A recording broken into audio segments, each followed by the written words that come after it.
She bought it for just $600, a rusted, silent 1965 Ford Mustang, abandoned for decades in a barn. Sierra Baldwin assumed she was picking up nothing more than a junkyard project. But 2 weeks later, the car's original owner appeared at her garage. He wasn't there to reclaim it. Instead, he carried with him a secret so personal, so powerful, it would shake Sierra's world. What began as an ordinary purchase quickly unraveled into a journey of memory, loss, and a kind of restoration no repair manual could ever prepare her for. 2 weeks earlier, the morning sun spilled across the cracked pavement of Oak Hollow Auto, warming the windows as Sierra flicked on the lights in her single-bay shop. Half the bulbs sputtered. The rest had quit long ago, and she didn't have the cash or heart to fix them. The place had been her father's before he passed away. Now at 25, she ran it alone. Every oil stain on the floor felt stitched into her childhood. The walls sagged under mismatched tools and dented cabinets. Her sluggish coffee maker groaned longer than most of the cars she repaired, and the silence of the mornings left her alone with memories she couldn't quite shake. Business was thin. People patched up cars until they collapsed. No one could afford big repairs anymore. But Sierra kept the doors open, not for profit, but for pride.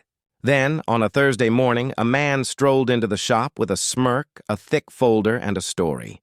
He claimed he had a 1965 Mustang sitting in the hills west of town.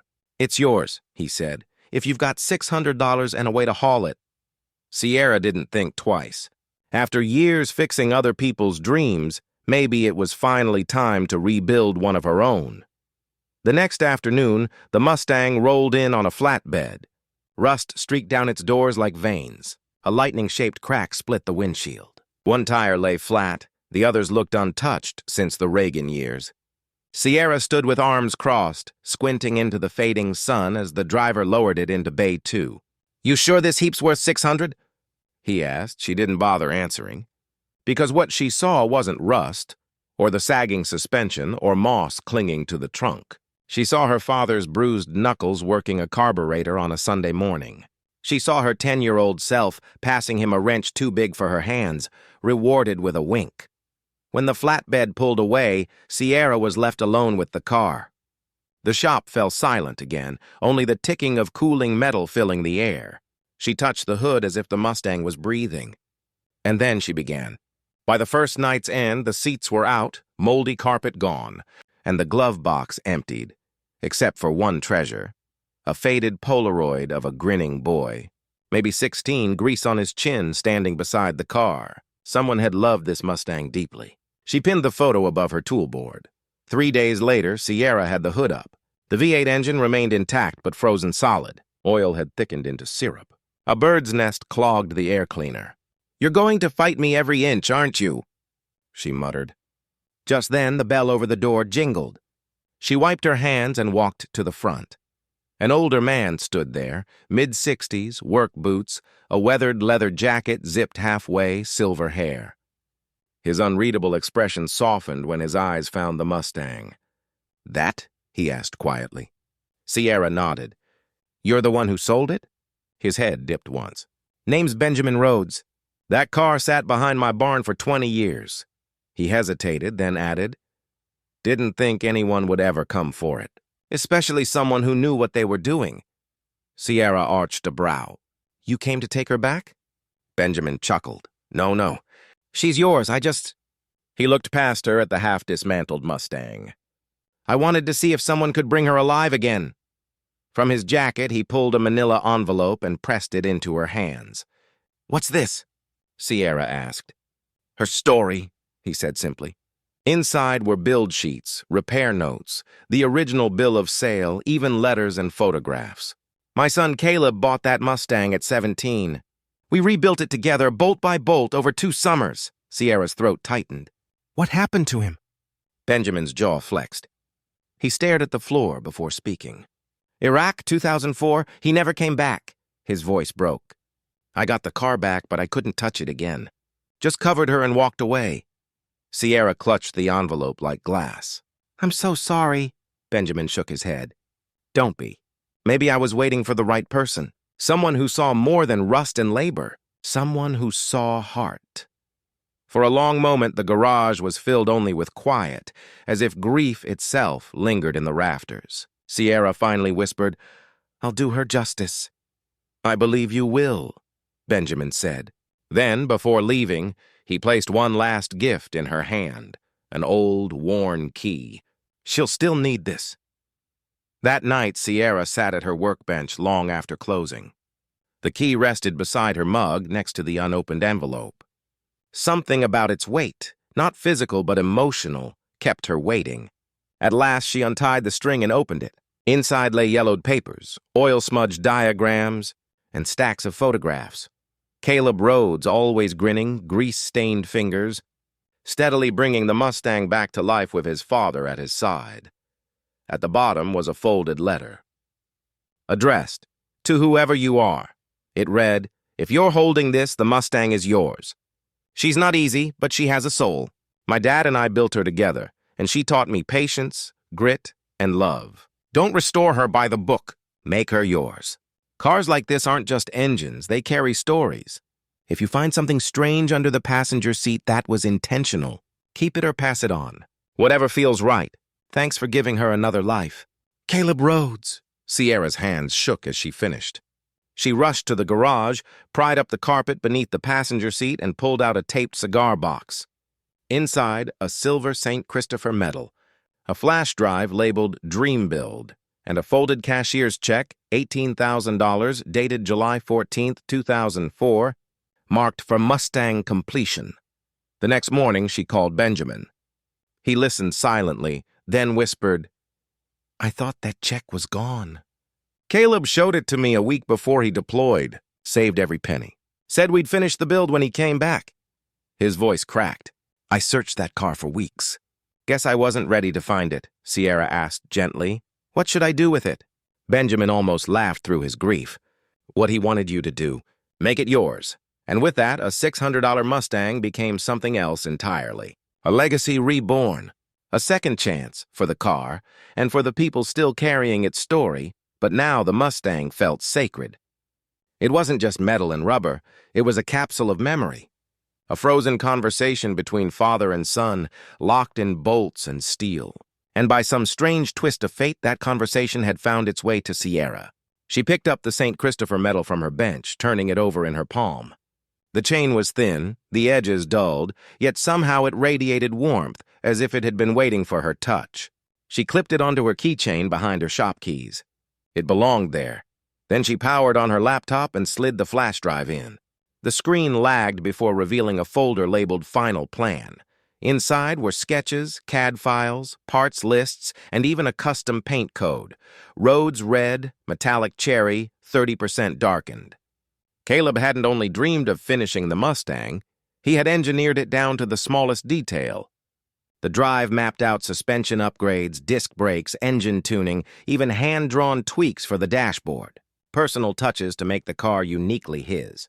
And now all of it was in her hands. Sierra leaned back in her chair, staring at the glowing screen. She wasn't ready for this. Sure, she could rebuild a transmission in her sleep, wire an ECU, or machine a brake rotor without blinking, but this was different. This was someone else's dream, and an ambitious one at that. Then she remembered Caleb's words. "Don't just restore her to factory. Make her yours." That line echoed through her mind like a church bell. Maybe it wasn't about perfection. Maybe it was about honoring the heart that sketched those lines. She grabbed a notepad and scrawled across the top, Project Dream Build, Phase 1. Step 1 was cleaning the frame. Every inch of rust had to go. She worked slow, careful, talking to the car in the quiet way only mechanics or musicians do, listening, feeling, answering back with each turn of the wrench. Word spread faster than she ever imagined. Pete from the parts shop arrived first, dropping off a box of fittings and refusing payment. Then Mrs. Avery, her old high school auto shop teacher, showed up with a box of donuts and said, "Mind if I get my hands dirty?" By week's end, Sierra had a ragtag crew: Leo, a teenager eager to learn welding, a retired machinist who'd once worked at GM, even Father Kent, the local preacher, who admitted he rebuilt a Chevelle in his younger years. They didn't come for the Mustang. They came because they saw something bigger. Sierra wasn't just fixing a car. She was resurrecting a promise. And it changed her, too. For years, she had patched cars to scrape by, living repair to repair. But now she woke up with fire in her chest. Her hands stayed greasy, her nails cracked, but her heart felt whole. Every bolt she tightened connected her to something greater. Every part she replaced was another page in a story finally being written. One night, after the shop emptied out, Sierra sat in the bare driver's seat. "No upholstery, just metal." She stared through the cracked windshield and whispered, "We're going to finish this together." Surrounded by blueprints, oil stains, and the still Georgia night, she realized this wasn't just a rebuild, it was a rebirth. By late spring, the Mustang no longer resembled a forgotten relic. Its shell had been stripped, sanded, and primed. The rebuilt engine purred like a beast shaking off a long sleep. The new suspension gleamed beneath, and the paint, deep, haunting, metallic cherry, shone exactly as Caleb had written, "Roads Red." One Sunday, as Sierra and Leo wrestled the rear axle into place, a man with a DSLR camera stepped into the shop. Adjusting his glasses, he asked, "You Sierra Baldwin?" She nodded warily, wiping grease from her hands. "Marcus Hale," he said, handing over a card. "Editor, American Restoration Monthly. Someone sent us photos of your Mustang." Sierra blinked. "Photos?" "An old friend of the Rhodes family said if we wanted a story with a heartbeat, this one would stop ours." He grinned. She didn't. Marcus circled the shop slowly, almost reverently. "This is incredible." "You've brought a '65 fastback back from the dead." Sierra shook her head. "We did," she said, nodding toward the volunteers. Leo, Mrs. Avery, even Father Kent, who was polishing headlight rings in the corner. Marcus snapped a few pictures, then unfolded a sheet of paper. "We're running a special issue on legacy builds. Your story is exactly what we want. Classic car, powerful history, young rebuilder, emotional thread. Full spread, 8 pages, interview, professional shoot, even a live session in Austin if you're game." Sierra froze. "You're serious?" 100%, Marcus replied. She looked at the Mustang, then down at her hands. Cracked, stained, bruised. Hands magazines never put on their covers. Her chest tightened. "Why me?" she whispered. Marcus smiled. "Because this isn't just about a car. It's about what cars carry. Memory, loss, love, legacy. Caleb built it with his dad. You're finishing it with half the town." The thought of a stage, of eyes on her, terrified Sierra. She was just a small-town mechanic, surviving on gas station coffee and breakfast tacos. She hadn't even left Georgia in 5 years. But then she remembered Benjamin, Caleb, the cigar box, and that letter, "Make her yours." Maybe this was part of it. 2 weeks later, Sierra stood under bright lights in Austin, Texas. Behind her, the Mustang gleamed on a raised platform. Marcus introduced her as the girl who rebuilt a life and a legend. Sierra's voice cracked as she told the story.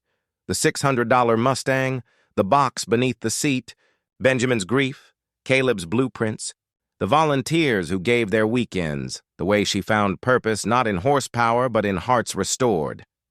When she finished, silence filled the room, then thunderous applause. The kind that shakes something loose inside you, something you didn't know you'd been holding. After the convention, offers poured in. Sponsorships, TV pitches, guest appearances. But Sierra turned most of them down.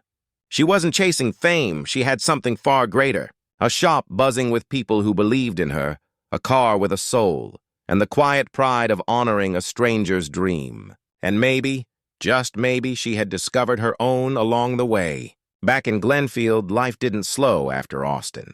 If anything, it grew busier, messier, yet somehow more steady. The morning after Sierra returned, she opened the garage at 6 sharp. Same humming lights, same rattling coffee maker. But something in the air was different. She walked in no longer as the girl scraping by, but as someone who had truly earned her place. Not by luck, not by flash, but by grit, grace, and grease.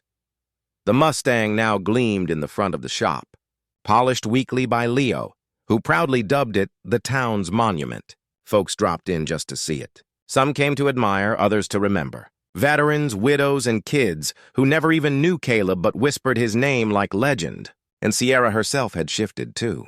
Her shoulders stood straighter. Her hands, though scarred and stained, moved with a certainty she'd once only pretended to have. She no longer second-guessed herself when cracking open an engine block or quoting a custom build. Confidence hadn't struck overnight. It crept in slowly through sleepless nights of frustration. Bolts that refused to move, parts that never fit, moments she almost walked away. But whenever she thought of quitting, she remembered Caleb's words. Don't just restore her to factory, make her yours. And she had, both the car and her life. She started tackling restorations other garages wouldn't even touch, building her reputation not from flashy ads, but from quiet respect that traveled fast. She taught Leo how to weld with precision, helped Mrs. Avery launch a women in auto class at the high school shop. Even Father Kent came by weekly, polishing chrome while mixing forgiveness and transmissions in the same conversation. And then one day, Benjamin Rhodes walked back into her life.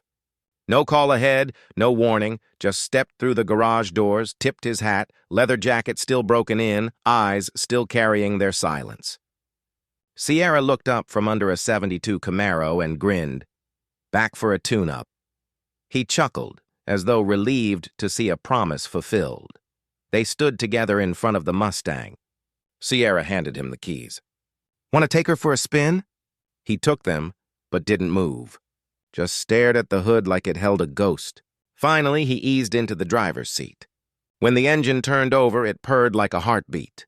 Benjamin closed his eyes. I can feel him in here, he whispered, as if Caleb had never left. They spoke little after that. Words weren't needed.